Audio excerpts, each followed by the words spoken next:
इतिहास की सबसे कुरूप राजकुमारी कहा जाता था, बस इसलिए कि उसके गहरे सुनहरे बाल थे। एक्ट के सबसे बड़े राजकुमारी के रूप में वह असली शक्ति नहीं रखती थी। अपने भाई को सिंहासन पर चढ़ाने में इतनी मेहनत करने के बाद उसे अपने भाई के हाथों ही मार डाला गया। यह उपन्यास ब्लैक रोज की कहानी है।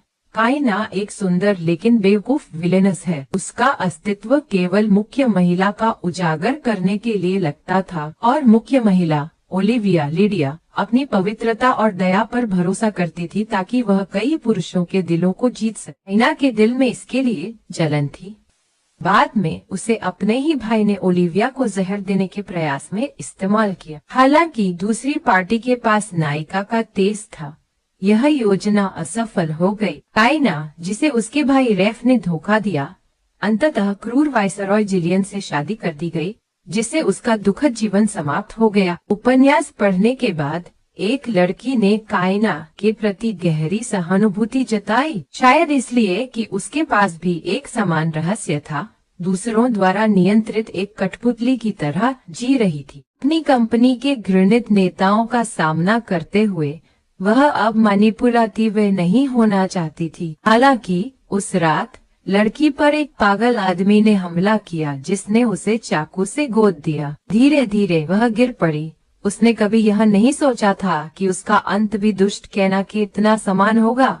लड़की ने धीरे धीरे अपनी आंखें बंद कर ली। अज्ञात समय के बाद लड़की ने अपनी आंखें खोली। फिर से जो व्यक्ति दृश्य में आया और कमरा सब इतने अज्ञात थे और खुद वह किसी तरह सुरक्षित थी। पल के लिए एक सुनहरे बालों वाला आदमी उसके बिस्तर के पास खड़ा था। वह आदमी घुटने के बल बैठा, उसके हाथ को लिया और उसे चूमा। काइना, साम्राज्य की बहन, तुम आखिरकार जाग गई। लड़की स्तुन्नत थी। क्या यह व्यक्ति रिजर्व हो सकता है? तो क्या वह लड़की अचानक नहीं बन गई? वह अचानक बैठ गई। उसने में देखा, अविश्वास से उस व्यक्ति को घूरते हुए। स्पष्ट रूप से वही काइना थी जो उपन्यास में वर्णित थी।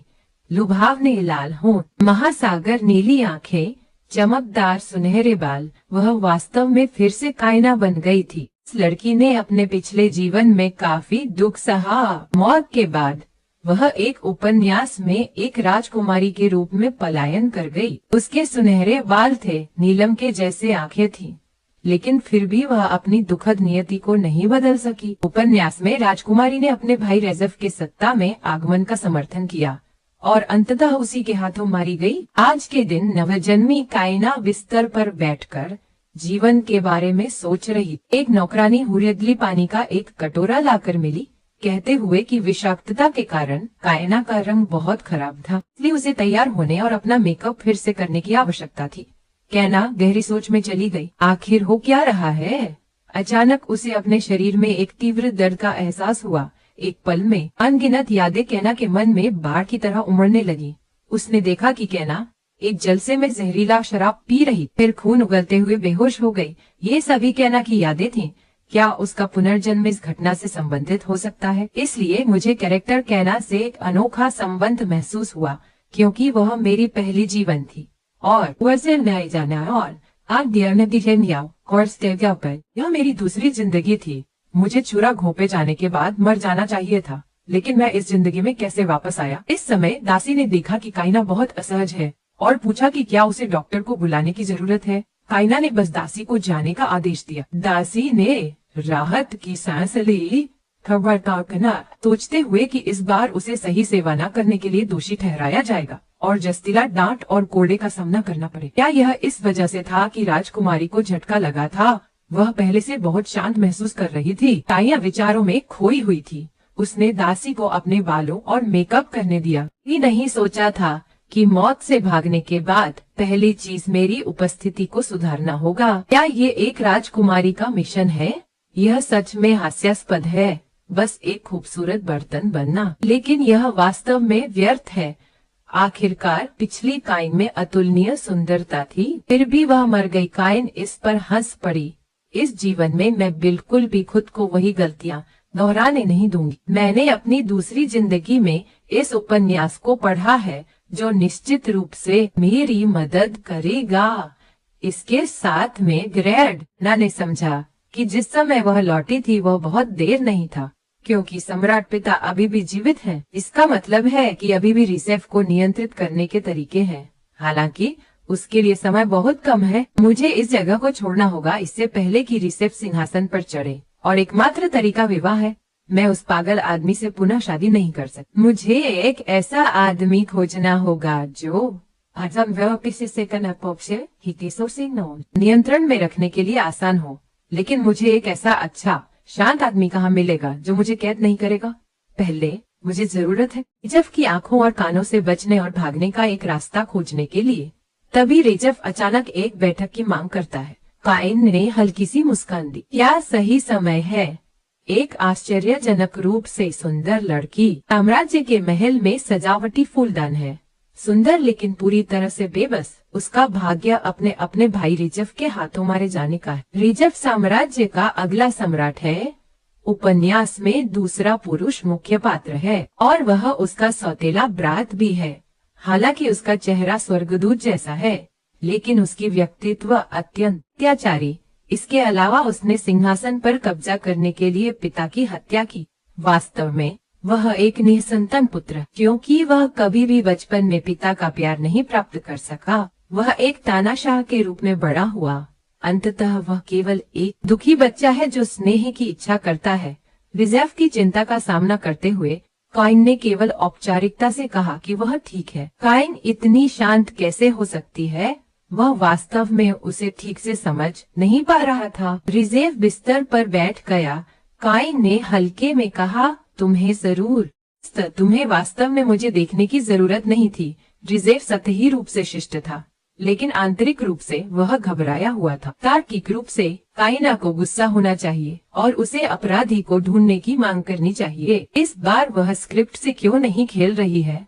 पहले वह हमेशा इतनी नीरस थी, अपने विचारों को अपने चेहरे पर पहनने की आदी, लेकिन अब वह वास्तव में उसे देखने में सक्षम नहीं था। रिजेव अचानक खड़ा हो गया। मुझे लगता है मैं इसे ज्यादा सोच रहा हूँ, क्योंकि काइना बस एक गुड़िया है जो सुंदर है लेकिन बेकार है। उसने धीरे से काइना के कान में फुसफुसाया, निश्चित रूप से उस दोषी को पकड़ूंगा जिसने आपको जहर दिया, बहन, और उन्हें एक बड़ा प्राइस चुकाने पर मजबूर करूंगा। इस पल काइना ने हल्का मुस्कुराया। वह अब उसके आईनों से वो सब कुछ देख सकती थी। उसकी नजरों में वह वास्तव में एक मोहरे के सिवा और कुछ नहीं थी, जो उसे सिंहासन पर चढ़ने में मदद कर रहा था। उसने रिजर्व को धक्का दिया, यह कहते हुए कि अब दोषी का पीछा करने की कोई आवश्यकता नहीं है।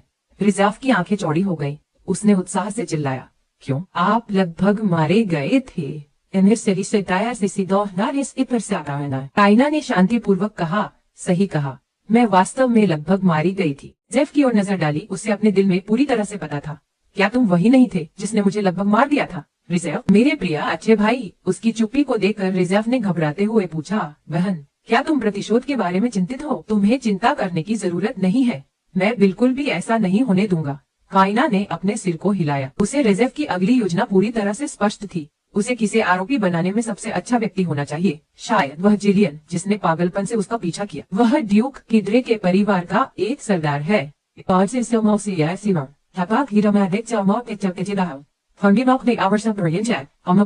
अवसर का उपयोग करके उसने अपने परिवार को आसानी से खत्म करने की योजना बनाई। रिजेव बस किड्रे परिवार की शक्ति को कमजोर करना चाहता है, इसलिए उसने इस पूरे चोर रोते चोर नाटक का आयोजन किया। लेकिन यह योजना अंततः विफल हो गई। काले बाजार पर खरीदे गए जहर के रिकॉर्ड को आसानी से बदला जा सकता है। इस प्रकार का सबूत पूरी तरह से अविश्वसनीय है।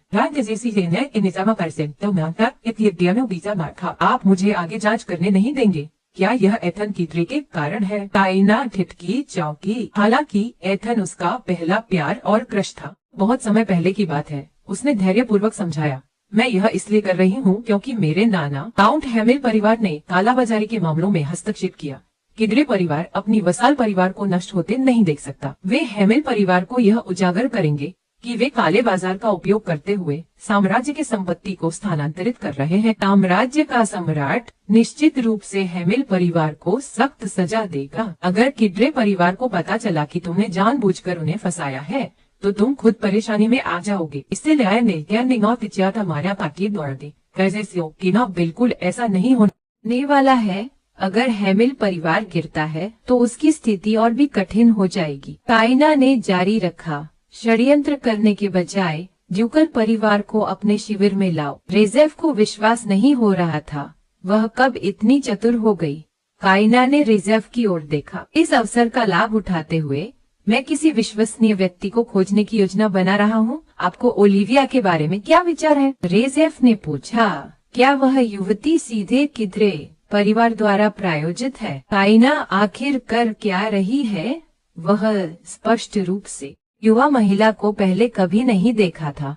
हालांकि काइना को स्पष्ट था कि ओलिविया उपन्यास में महिला नायक है और महिला जिसे रिजेव प्यार करेगा। इस बार रिजेव भी उसे पाना चाहेगा। भविष्य में जब वह रिजेव का चुनाव करेगी तो रिजेव शायद मेरे प्रति हत्या करने का इरादा रखेगा। रिजेव ने इस पर विश्वास नहीं किया और फिर से पूछा। काइना ने अपने निर्णय की पुष्टि की। आखिरकार मैं हमेशा अपने मन की बात के अनुसार नहीं कर सकती। रिजेव ने काइना की ओर देखा। तुम वास्तव में क्या योजना बना रही हो? रेजेव के सामने। फिर वह बिस्तर से उठी। उसने रेजेव के सामने घुटनों पर बैठकर उसके हाथ को चूमा। मेरे माननीय राजा। यह अचानक रेजेव को बहुत शर्मिंदा कर दिया। वह काइना की मदद करना चाहता था। काइना ने धीरे से कहा, मेरे पास तुम ही हो रेजेव, तुम मेरे भाई और मेरा एकमात्र परिवार हो। काइना ने कई बार यह बातें उसे कही थी। रेजेव ने उसका हाथ झटक दिया। अब बस करो, वह तो पागल ही होनी चाहिए। रेजेव ने अपनी मुट्ठियां कस ली, कहते हुए, तुम्हारा असली प्लान क्या है? लेकिन काइना ने पूछा, तुम मुझ पर भरोसा करते हो? क्या तुम मुझे सच में अपनी बहन के रूप में देखते हो? अगर मैं अपनी उपयोगिता खो दूं, तो तुम मेरे साथ क्या करोगे? उत्तर स्पष्ट है, तुम मुझे विवाह उपकरण के रूप में उपयोग करोगे, मुझे कुछ सामंत के साथ शादी कराने के लिए। मुझे बस यह उम्मीद है कि जिस व्यक्ति से मैं शादी करूंगी वह पागल नहीं होगा और मुझे नहीं मारेगा। अगर उसने फिर से जिनियन से शादी की तो वह शायद फिर से कैद हो सकती है और अंततः एक दुखद मौत से बचने में असमर्थ हो सकती है। काइना उसके करीब कदम से कदम बढ़ाते हुए चली गई। मैं अपनी स्थिति को बहुत अच्छे से जानती हूँ और मैं स्पष्ट रूप से जानती हूँ कि तुम मेरी मदद की जरूरत है। वह अपनी सच्ची पहचान के रूप में जीना चाहती है। वह जो चाहती है वह स्वतंत्रता है। रेजेव हंसते हंसते कह पड़ा, क्या तुम अपनी महिमा और धन को छोड़ना चाहते हो?